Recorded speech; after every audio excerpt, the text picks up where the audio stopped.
부어 보이는 눈이 그럼 왜 생기는 것인가? 아주 쉽게 정리하면 대부분은 본인이 가지고 있는 눈의 컨디션에 비해서 쌍꺼풀이 높아서 생기는 것 같습니다. 높이가 2배가 되면 붓기가 2배가 되는 게 아니라 막 8배씩 늘어날 수 있다는 거죠.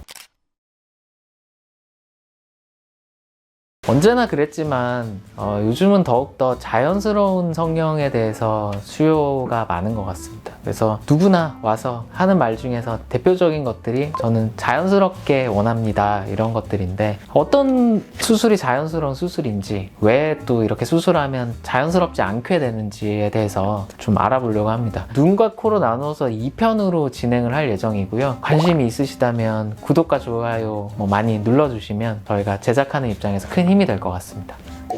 선수가 다 되셨네요. 저희가 자연스럽게 느끼는 것은 자연계에 존재해야 되는 거라고 생각을 하고 있어요. 그래서 존재하지 않는 모양을 우리가 봤을 때 여기는 좀 곡선이어야 되는데 여기가 너무 직선이라든지, 아니면 이 부분은 조금 반듯한 게 더 자연스럽다, 더 아름다울 것 같은데 반듯하지 않다든지 하는 거에서 이질감을 느끼는 것 같습니다. 그와 더불어서 수술을 해서 어떤 보형물을 사용한다든지 뭐를 우리 몸에 더 넣었을 때 그 넣은 것들이 티가 나는 경우, 그 경계가 보이는 경우가 또 자연스럽지 않은 거라고 생각을 하는데요. 먼저 눈에 대해서 좀 생각을 해보겠습니다. 우리가 제일 흔하게 접할 수 있는 어색한 눈은 우선은 붓기가 오래 있는 것처럼 느껴지는 눈인 것 같아요. 그거를 소위 소세지 눈이라고 하기도 하고, 이런 타입의 눈에는 그 원인이 상당히 많습니다. 엄밀한 의미에서 소세지 눈이라는 거는 쌍꺼풀이 있고 쌍꺼풀의 아래에 있는 피부가 볼록한 거를 원래는 말하는데요. 근데 상담을 오시는 분들을 살펴보면 그것뿐만 아니라 쌍꺼풀 위쪽이 볼록한 경우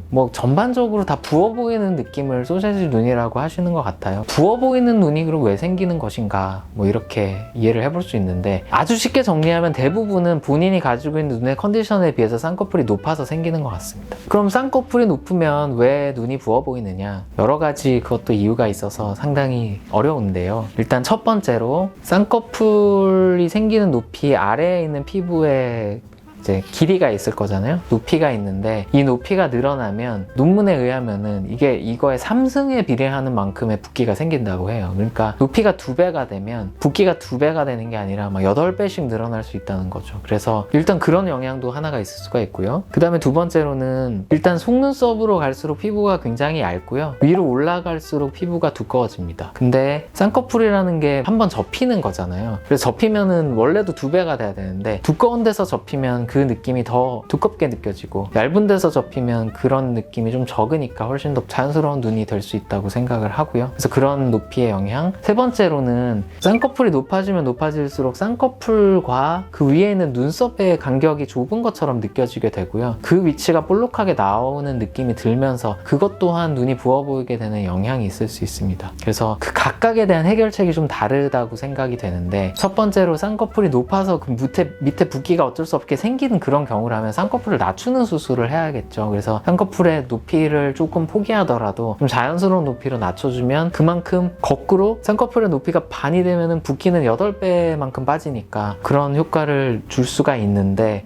이런 재수술도 흔히 있는 거라고 생각이 되고요. 그 다음, 그것이 이제 두 번째 원인인 피부 두께가 높아져서 피부 두꺼운 데서 접히기 때문에 생기는 그런 불룩함도 해결을 할 수가 있는 거고, 마지막으로 세 번째 경우처럼 눈썹과 그 다음에 쌍꺼풀 간의 간격이 굉장히 이제 빡빡해가지고 거기가 통통해 보이는 경우에는 쌍꺼풀을 낮추는 방법으로 해결할 수 있는 경우도 있고, 경우에 따라서는 눈썹이나 이방거상을 통해서 눈썹과 눈 사이의 간격을 회복시켜주면은 그런 통통한 느낌이 없어지는 것 같습니다. 쌍꺼풀 라인이 중간에 꺾이게 된다든지 일정하지 않은 것도 문제가 될 수 있어서 그런 경우에도 수술을 통해서 다시 좀 교정을 하는 경우가 있죠. 그게 왜 꺾이는 거예요? 디자인적인 에러가 났을 수도 있고요. 쌍꺼풀이 없는 눈에서는 보통은 눈썹을 어느 정도 위로 사용해가지고 들고 있는 경우가 있어요. 그래서 이게 쌍꺼풀 수술하면 다시 떨어지게 되는 경우가 굉장히 많은데, 그게 어느 정도 떨어질지 정확하게 예상하지 못하는 경우가 있을 수 있습니다. 도안을 이렇게 동그랗게 했는데도 이 눈썹이 떨어지면서 여기를 눌러버리면 이쪽에 이렇게 각이 져서 가운데가 좀 납작해지게 되는 경우도 있을 수 있고, 여러 가지 경우가 있는 것 같습니다. 쌍꺼풀을 넘어서 눈매 교정으로 이어지는 내용을 말씀을 드리면, 눈이 너무 졸려 보인다거나 과도하게 떠지는 것도 설사 수술을 통해서 그렇게 되지 않았다고 하더라도 자연스럽지 않은 느낌을 줄 수가 있습니다.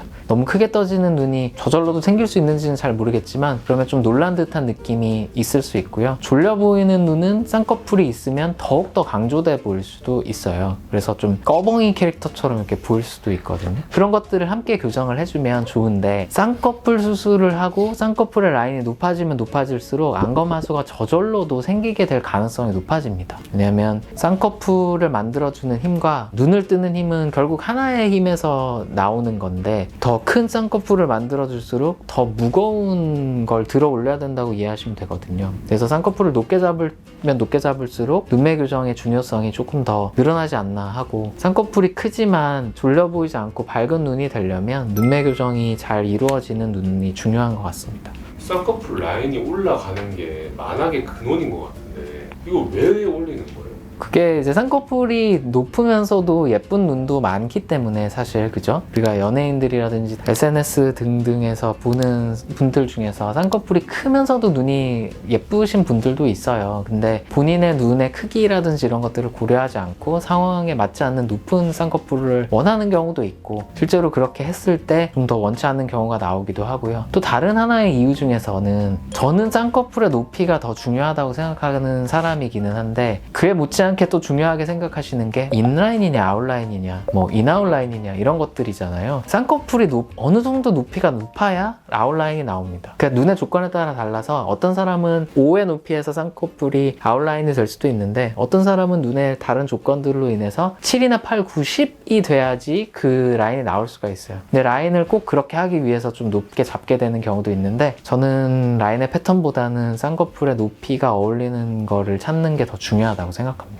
그리고 이제 쌍꺼풀을 넘어서서 트임에 관련된 것들도 있어요. 트임은 일단 앞트임부터 살펴보시면, 앞트임은 누호를 늘려주는 수술이라고 생각하면 되거든요. 앞에 있는 피부가 덮고 있어서 피부를 제거를 한다고 생각해야 될까요? 그쪽을 열어주는 건데, 열어주게 되면 필연적으로 그 아래에 있는 누호라고 하는 우리 핑크색 삼각형 부분이 노출이 되게 됩니다. 보통 우리가 몽고주름이라고 말하는 그 주름이 있는데, 몽고주름은 약간의 인종차별적인 말이라고 하는 사람들도 있더라고요. 왜냐면 서양 사람들은 그게 없으니까. 그래서 이걸 일종의 변형이라든지 뭐 좀 나쁘게 생각하면 기형이라고 해야 될까요? 그런 걸로 받아들이는 문화도 있는데, 거꾸로 생각하면 서양인들은 그 구조가 아예 없고 밑에 누호가 거의 100% 노출이 돼 있는데요. 우리 민족을 비롯한 이제 동아시아, 동아시아 분들은 그렇게 조금 누호가 가려져 있는 경우가 있으니까 이 부분을 너무 많이 노출시키면 사실 어색하다고 느껴질 수 있거든요. 우리가 외국인의 눈을 가까이서 살펴보게 되면 그 부분이 많이 노출돼서 우리가 평상시에 보던 눈 모양이랑 많이 다르다고 생각이 되실 수도 있어요. 그래서 우리 문화권에서 누호가 100% 노출이 됐다, 그러면 조금 어색하다고 느껴질 수가 있고, 이런 경우에는 흉터가 많이 보이는 걸로도 나타날 수 있습니다. 그래서 누호의 비율을 보통은 대략 한 70% 정도 노출되는 거를 저희는 좀 이상적이라고 생각을 하고 접근을 하고 있고요. 근데 이제 경우에 따라서 다 다르게 생각해야 되는데, 누호의 모양이 기본적으로 어떠냐에 따라서 다릅니다. 이렇게 표현하면 좀 이상할 수도 있지만 누호가 못생겼을 수도 있어요. 근데 그거를 많이 노출시키면은 오히려 단점을 부각시킬 수 있잖아요. 흔하게 보는 누호의 타입 중에서 밑으로 이렇게